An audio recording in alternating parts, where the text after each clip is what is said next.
said. Oh, good gracious me, no, cried. Heaven forbid, I should never do that. Then what are you asking? My mother said. Do hurry up, we're getting soaked to the skin standing here. I know you are, he said, and that is why I'm offering you this umbrella, mine to protect you and to keep forever. If only what? My mother said. If only you would give me in return £1 for a taxi fare just to get me home. My mother was still suspicious. If you had no money in the first place, she said, then how did you get here? I walked, he answered. Every day I go for a lovely long walk and then I summon a taxi to take me home. I do it every day of the year. Why don't you walk home now? My mother asked. Oh, I wish I could, he said. I do wish I could, but I don't think I could manage it on these silly old legs of mine. I've gone too far already. My mother stood there chewing her lower lip. She was beginning to melt a bit. I could see that, and the idea of getting an umbrella to shelter under must have tempted her a good deal. It's a lovely umbrella, the little man said. So I've noticed, my mother said. It's silky, said. I can see that. Then why don't you take it, madame? He said. It cost me over £20, I promise you, but that's of no importance so long as I get home and rest these old legs of mine. These are just more questions and another check and learn thing. I won't bother reading it, I'll get to the story. But here's just a picture. If I was going to say anything, I would say that would be the mother.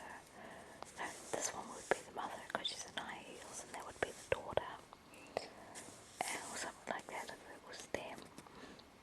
It would be the umbrella, but maybe not. Who knows? But £20 for a freaking umbrella. Okay, I saw my mother sorry, I will start that over again.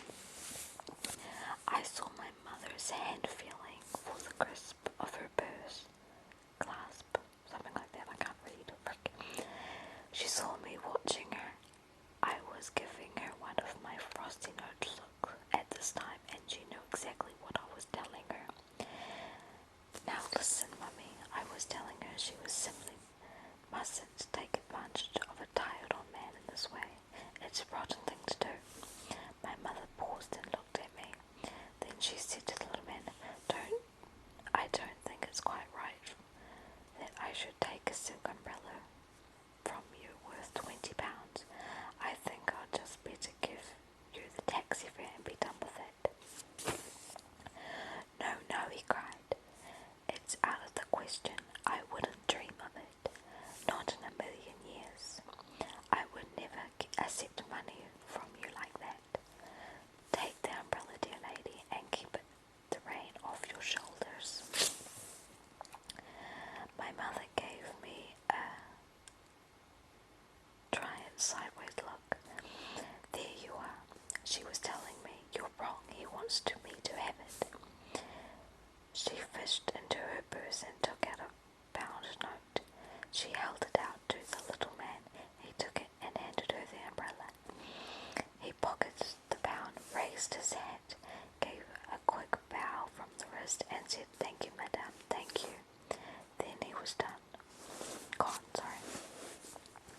Come under here and keep dry, darling, my mother said. Aren't we lucky? I've never had a silk umbrella before. I couldn't afford it. Why were you so horrid to him in the beginning? I asked. I wanted to satisfy myself he wasn't a trickster, she said, and I did. He was a gentleman, and I'm very pleased I was able to help him. Yes, Mummy, I said. A gentleman, she went on, wealthy too, otherwise he wouldn't have had a silk umbrella. I shouldn't be surprised if he isn't a titled person. Sir Harry Goudsworth or something like that. Yes, Mummy. This will be a good lesson to you, she went on.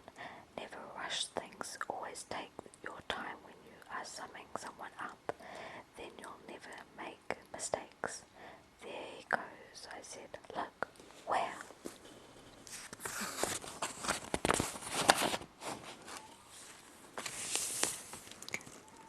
Over there, he's crossing the street. Goodness, Mummy, what a hurry he's in. We watched the little man as he dodged dimly.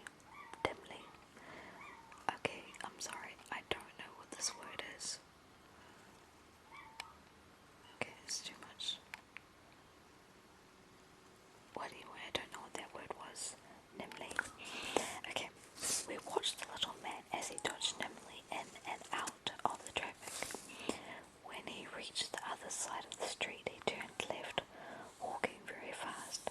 He doesn't look very tired to me, does he? Does he to you, Mummy? My mother didn't answer. He doesn't look as though he's trying to get a taxi either, I said.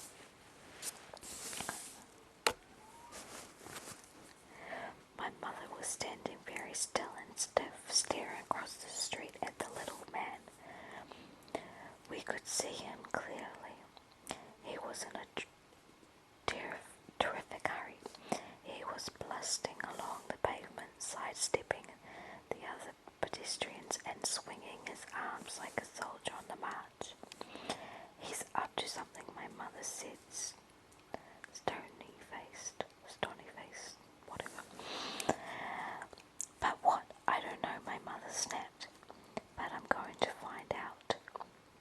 Come with me. She took my arm and we crossed the street together. Then we turned left. Can you see him? My mother asked. Yes, there he is. He's turning right down the next street.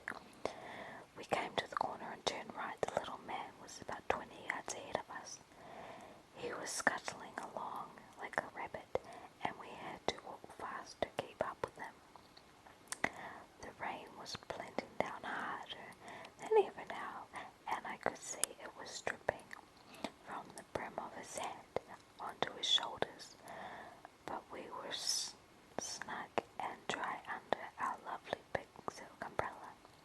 What is he up to? My mother said. What if he turns around and sees us? I asked.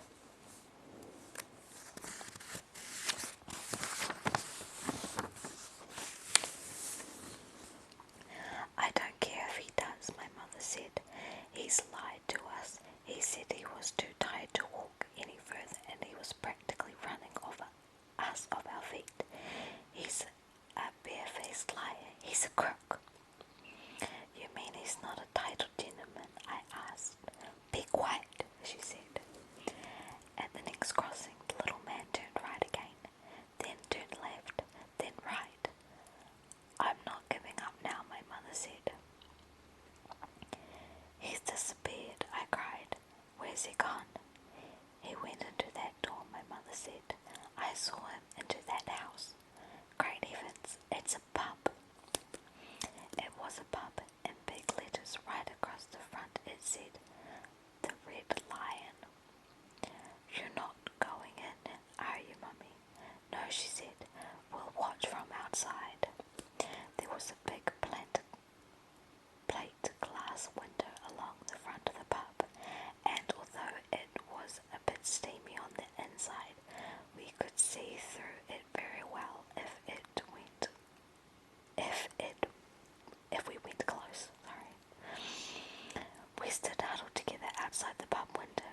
I was clutching my mother's arm. The big raindrops were making a loud noise on our umbrella. There he is, I said, over there.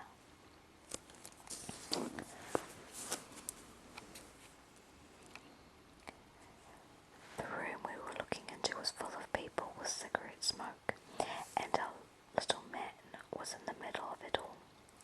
He was now without his hat or coat, and he was edging his way through the crowd towards the bar. When he reached it, he placed both hands on the bar itself and spoke to the barman. I saw his lips moving as he gave his order. The barman turned away from him for a few seconds and came back with a smallish